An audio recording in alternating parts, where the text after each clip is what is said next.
है। लेकिन अभी जो जानकारी आ रही है, उपराष्ट्रपति जगदीप धनखड़ का इस्तीफा मंजूर कर लिया गया है। राष्ट्रपति ने उपराष्ट्रपति का इस्तीफा मंजूर कर लिया है और अपने इस्तीफे में, अपने रिजाइन लेटर में उन्होंने अपने स्वास्थ्य कारणों का हवाला दिया। लेकिन विपक्ष को यह बात बिल्कुल भी मंजूर नहीं है।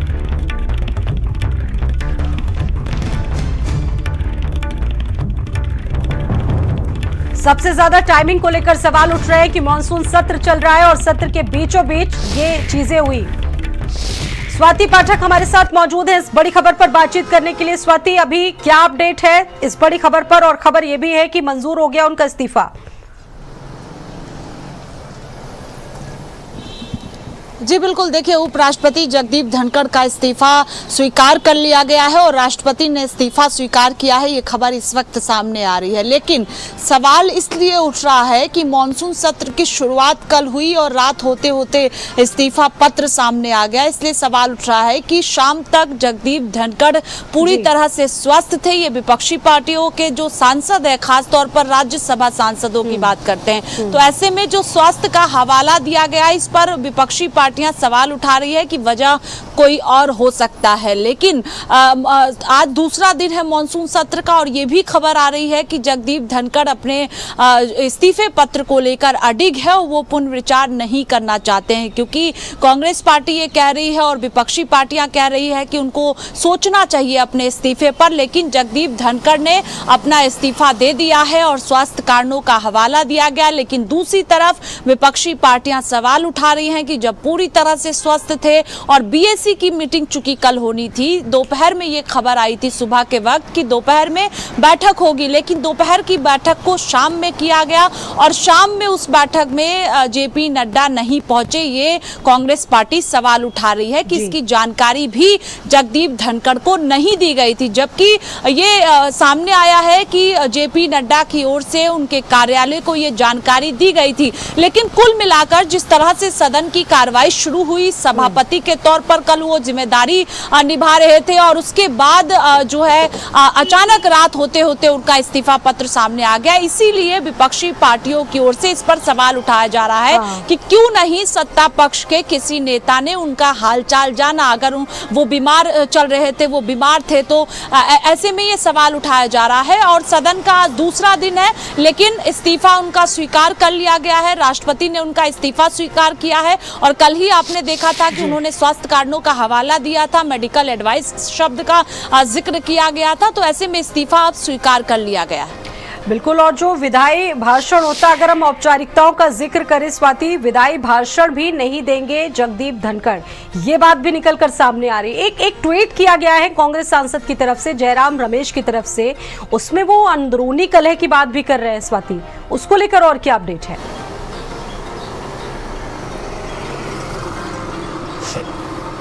जी बिल्कुल, देखिए कांग्रेस पार्टी कह रही है कि अनबन दोनों के बीच में था, क्योंकि किसानों के हितों के लिए भी जगदीप धनखड़ ने अपनी आवाज़ उठाई थी। तो कांग्रेस पार्टी का कहना है कि भीतरघात सब कुछ ठीक नहीं चल रहा था, यही वजह है कि इस्तीफा दिया गया है, और या फिर दबाव की वजह से उपराष्ट्रपति ने इस्तीफा दिया है। बीएससी की मीटिंग का जिक्र हो रहा है कि जेपी नड्डा उस बैठक में नहीं पहुंचे और इसकी जानकारी जगदीप धनखड़ को नहीं दी गई। यही नाराजगी की वजह है कि आखिरकार बीजेपी अध्यक्ष, केंद्रीय स्वास्थ्य मंत्री भी हैं, सांसद भी हैं, वो उस बैठक में क्यों नहीं पहुंचे, ये कांग्रेस पार्टी सवाल उठा रही है। और यहीं से जो अगर बात करें हम, तो कहा जा रहा है कि तालमेल ठीक से नहीं बन पा रहा था, यही वजह है कि दबाव की वजह से उपराष्ट्रपति ने इस्तीफा दिया है। ये कांग्रेस पार्टी लगातार सवाल उठा रही है। दूसरी तरफ भारतीय जनता पार्टी का कहना है कि स्वास्थ्य ठीक नहीं होगा, यही वजह है कि अचानक इस्तीफा दिया गया।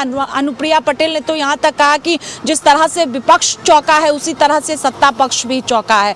अब विपक्षी पार्टियां एक और आरोप लगा रही हैं, दूसरी तरफ भारतीय जनता पार्टी लगातार कह रही है कि स्वास्थ्य ठीक नहीं होगा, क्योंकि इससे पहले आपने देखा होगा कि बीच में तबीयत उनकी खराब हुई थी, अस्पताल में भर्ती भी हुए थे। लेकिन विपक्षी पार्टियां बीएससी की मीटिंग का जिक्र करते हुए टारगेट भारतीय जनता पार्टी को कर रही है कि आपसी कलह की वजह से ये इस्तीफा दिया गया है।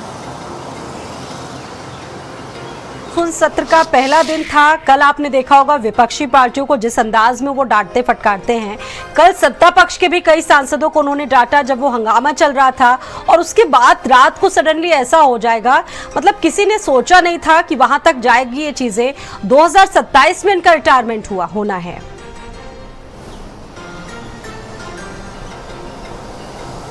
देखिए, अभी कार्यकाल में 2 साल का वक्त था, लेकिन इस बीच जिस तरह से इस्तीफा दिया गया, इसीलिए सवाल उठाया जा रहा है कि अभी जब कार्यकाल में वक्त था तो अचानक फिर इस्तीफा उपराष्ट्रपति ने क्यों दिया।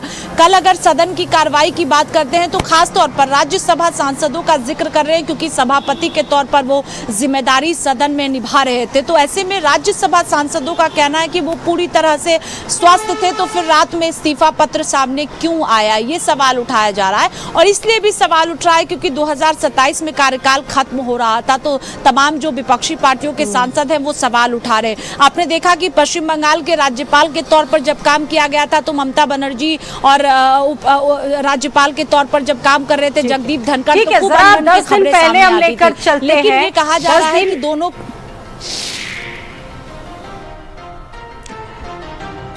तो 10 दिन पहले जिस तरीके से उपराष्ट्रपति ने एक स्पीच दिया, उसमें उन्होंने बताया कि वो अभी तैयार नहीं है इस्तीफा देने के लिए, और 2 साल तक का कार्यकाल बहुत अच्छी तरीके से वो निभाएंगे और उसके बाद ही इस्तीफा वो देंगे। सुनिए उन्होंने क्या कहा 10 दिन पहले दी गई स्पीच में। I will retire at the right time. August 2027. Subject to divine intervention. I will retire at the right time. August 2027. Subject to divine intervention. Swati हमारे साथ जुड़ी हुई। स्वाति, महज 10 दिन पहले की स्पीच है और बहुत वो हेल्दी लग रहे हैं, और बॉडी लैंग्वेज से जरा सा भी ये नहीं लग रहा है कि 10 दिनों के बाद इस्तीफा दे देंगे। हाँ, स्वास्थ्य कारण हो सकते हैं, लेकिन सबसे ज्यादा जो टाइमिंग है उस पर सवाल उठ रहा है कि 10 दिनों में आखिरकार ऐसा क्या हुआ जिसकी वजह से इस्तीफा दिया गया। जी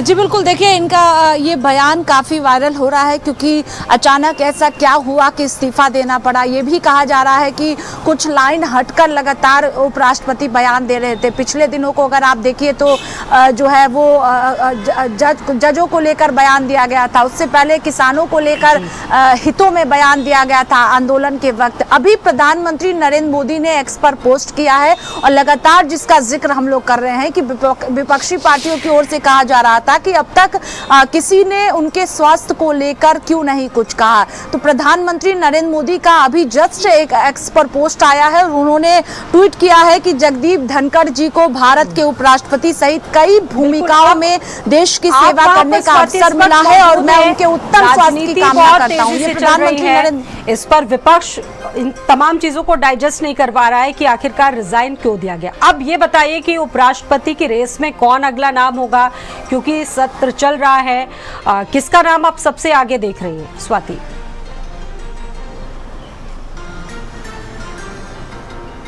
देखिए, अभी वक्त लगेगा इसमें, क्योंकि पूरी प्रक्रिया के तहत जो है वो नया उपराष्ट्रपति का नाम सामने आएगा। लेकिन अटकलें चूंकि कई तरह की लगाई जा रही है, सोशल मीडिया पर अलग अलग नाम भी चल रहे हैं, लेकिन अभी चूंकि जिस तरह से अचानक इस्तीफा गया है उसके बाद बैठकें भी होंगी और पूरा विचार किया जाएगा, विमर्श किया जाएगा, उसके बाद कोई नाम निकल कर सामने आएगा, फिर नोटिफिकेशन जारी होगा। तो पूरी तरह से एक प्रक्रिया है, तो इसमें वक्त लगेगा अभी देश को नया उपराष्ट्रपति मिलने में, क्योंकि देर रात उन्होंने इस्तीफा दिया है, अभी इस्तीफा स्वीकार किया गया है। कई तरह के नाम इस वक्त चल रहे हैं, लेकिन पुख्ता अगर हम बात करें तो कोई अंदर से इस वक्त नाम निकलकर सामने नहीं आया है, क्योंकि कल ही इस्तीफा दिया गया, अभी सत्र भी चल रहा है और सत्र में अलग अलग विषयों को लेकर चर्चा भी हो रही है। हालांकि हंगामे की वजह से सदन की कार्रवाई नहीं चल पा रही है, लेकिन अभी जो है नया उपराष्ट्रपति मिलने में वक्त लगेगा। लेकिन कई चर्चाएं ये भी है कि बिहार से किसी को नया उपराष्ट्रपति बनाया जाए, कोई नाम सामने आए, अलग अलग प्रदेशों का जिक्र हो रहा है, लेकिन फिलहाल अभी किसी भी तरह की कोई चर्चा। आपको मैं रोकना चाहूंगी, प्रधानमंत्री नरेंद्र मोदी ने भी ट्वीट किया है, क्योंकि नजरें बनी हुई है हर एक व्यक्ति की। श्री जगदीप धनखड़ जी को भारत के उपराष्ट्रपति सहित कई भूमिकाओं में देश की सेवा करने का मौका मिला। मैं उनके उत्तम स्वास्थ्य की कामना करता हूं। ये जो ट्वीट है वो देश के प्रधानमंत्री नरेंद्र मोदी की तरफ से किया गया है, क्योंकि देखिए विपक्ष जिस तरीके से सवाल उठा रहा है, तो वहीं दूसरी तरफ सत्ता पक्ष के भी तमाम नेताओं की नजर बनी हुई है। और सबसे महत्वपूर्ण बात यह है कि देश के प्रधानमंत्री नरेंद्र मोदी का ये ट्वीट है, क्योंकि जगदीप धनखड़ ने इस्तीफा दिया, उनकी टाइमिंग पर सवाल उठ रहे हैं कि इस्तीफा उन्होंने जिस तरीके से दिया वो चीजें कैसे हुई, सडनली कैसे हुई। लेकिन अब ये प्रधानमंत्री नरेंद्र मोदी का ट्वीट है जिसमें उन्होंने लिखा है कि जगदीप धनखड़ जी को भारत के उपराष्ट्रपति सहित कई भूमिकाओं में देश की सेवा करने का मौका मिला और मैं उनके उत्तम स्वास्थ्य की कामना करता हूं। ये प्रधानमंत्री नरेंद्र मोदी का ट्वीट है। वहीं आपको बता दें कि राष्ट्रपति द्रौपदी मुर्मू ने उपराष्ट्रपति का इस्तीफा मंजूर कर लिया है और बताया ये भी जा रहा है कि आज वो संसद नहीं पहुंचे हैं, विदाई समारोह में शामिल नहीं होंगे। विपक्ष जैसा कि लगातार उनकी टाइमिंग पर सवाल उठा रहा है और अगर विपक्ष का ये भी कहना है कि अगर सेहत ही असली कारण होता तो उन्होंने सेशन से पहले इस्तीफा क्यों नहीं दिया। और अब अगला उपराष्ट्रपति कौन होगा सत्र में, ये देखने वाली बात है। फिलहाल बहुत सारे नाम हैं, इसको लेकर चर्चाओं में चल रहे हैं, लेकिन ये प्रधानमंत्री नरेंद्र मोदी का ट्वीट है, वो आप देखिए, जिसमें उन्होंने लिखा है कि उनके बेहतर स्वास्थ्य की मैं कामना करता हूं। उन्होंने कई भूमिकाओं में देश की सेवा की और मैं उनके उत्तम स्वास्थ्य की कामना करता हूं। स्वाति पाठक हमारे साथ मौजूद है। स्वाति, नरेंद्र मोदी, प्रधानमंत्री नरेंद्र मोदी का ये ट्वीट आप देख रही होंगी, ये आया है और इसमें उन्होंने उनके उत्तम स्वास्थ्य की कामना भी की है।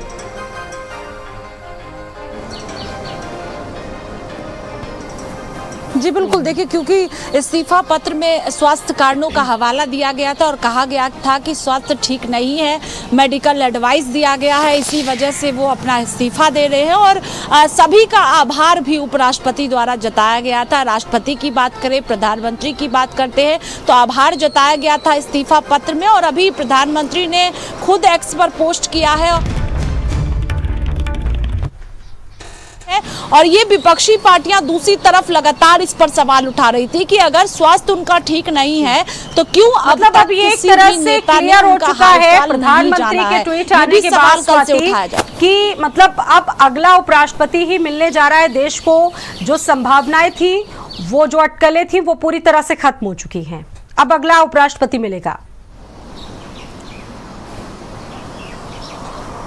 जी बिल्कुल, देखिए इससे पहले भी हम लोगों ने जिक्र किया कि वो दोबारा विचार नहीं करना चाहते इस पर और इस्तीफा जो उन्होंने दिया है वो उस पर अभी भी अडिग है। इससे पहले लगातार हम लोग चर्चा कर रहे थे और इस्तीफा स्वीकार किया गया है। अभी तुरंत ये खबर आई कि राष्ट्रपति ने इस्तीफा स्वीकार किया, प्रधानमंत्री ने एक्स पर पोस्ट किया है और जिस तरह से उन्होंने अपने कार्यकाल में कामकाज किया है उसको प्रधानमंत्री ने याद किया है। इसके अलावा उनके उत्तम स्वास्थ्य की कामना भी की गई है। तो ये तो तय है कि उनका इस्तीफा जैसे ही मंजूर किया गया, नया उपराष्ट्रपति अब देश को मिलेगा, लेकिन एक पूरी प्रक्रिया के तहत जो है वो चुनाव होगा। अब देखना होगा कि कौन नाम निकलकर सामने आता है, लेकिन जिस तरह से अचानक ये इस्तीफा दिया गया है तो सवाल जरूर उठेगा, क्योंकि मानसून सत्र की शुरुआत हुई और पहले दिन ही इस्तीफा दिया गया, तो ऐसे में सवाल उठाया जा रहा है। दूसरी तरफ प्रधानमंत्री अपने दर्शकों को ट्वीट दिखाएंगे जो जयराम रमेश की तरफ से किया है, चूंकि इस मामले पर विपक्ष पूरा एकजुट है और बहुत एग्रेसिव मोड पर नजर आ रहा है। बड़ी बात यह है कि इससे पहले पूरा विपक्ष एकजुट हुआ करता था। जो कार्यशैली थी जगदीप धनखड़ की, उस पर हमेशा एक तरह से असंतुष्ट रहता था विपक्ष, लेकिन इस्तीफे के बाद कांग्रेस के बड़े सवाल, जयराम रमेश की तरफ से सवाल उठाए जा रहे हैं और कहा गया है कि यह संवैधानिक पद पर इस्तीफा और 4:30 बजे की बीएससी बैठक का जिक्र इसमें किया, लेकिन नड्डा और रिजिजू बैठक में शामिल नहीं हुए और धनखड़ जी को यह पता नहीं था। 1 बजे जो बैठक होनी थी वो बैठक टाल दी गई और 1 बजे से लेकर शाम 4:30 बजे के बीच भी कुछ गंभीर बातें हुई, ये इस ट्वीट में पूछा गया और उसके बाद उन्होंने अपने पद से इस्तीफा दिया। इसमें अपने सेहत का उन्होंने हवाला दिया, लेकिन कांग्रेस का यह मानना है कि इसके पीछे कुछ और गहरे कारण हो सकते हैं। तो ये कांग्रेस के सवाल है और कांग्रेस इसको लेकर एकजुट नजर आ रहा है। विपक्ष के आरोप है कि कल शाम बिजनेस एडवाइजरी की कमेटी की बैठक दोबारा होने वाली थी, लेकिन सदन के नेता जेपी नड्डा और संसदीय कार्य मंत्री रिजिजू बैठक में बिना किसी पूर्व सूचना के वहां पर पहुंचे ही नहीं। कांग्रेस ने यह भी एलिगेशन लगाए हैं कि जेपी नड्डा ने इसको गलत करार दिया है। बीएसी की बैठक में ना जाने पर बोले हैं जेपी नड्डा कि उपराष्ट्रपति को सूचना दे दी गई थी और मैं रिजिजू या किसी अन्य काम में वहां पर बिजी था, मैंने चेयर के लिए कोई बात नहीं बोली और मैंने जो कहा मैंने वही बोला, वही ऑन रिकॉर्ड जाएगा। और उन्होंने ये भी कहा है कि उपराष्ट्रपति को पहले ही सूचना दे दी गई थी। देखिए, ये एक तरह से क्लैरिफिकेशन दिया गया जेपी नड्डा के तरफ से। उन्होंने ये भी कहा है कि मैंने चेयर के लिए कोई बात नहीं बोली थी और ये जो बातें हैं ये ऑन रिकॉर्ड जाएगी। स्वाति हमारे साथ लगातार जुड़ी हुई हैं। स्वाति, जो सवाल लगातार उठ रहे थे उसको लेकर अब जेपी नड्डा का भी एक तरह से स्पष्टीकरण सामने आ चुका है। बीएसी की बैठक में ना जाने की बात इसमें हो रही थी, जिसमें उन्होंने कहा है कि मैंने उनको पहले ही कह दिया था।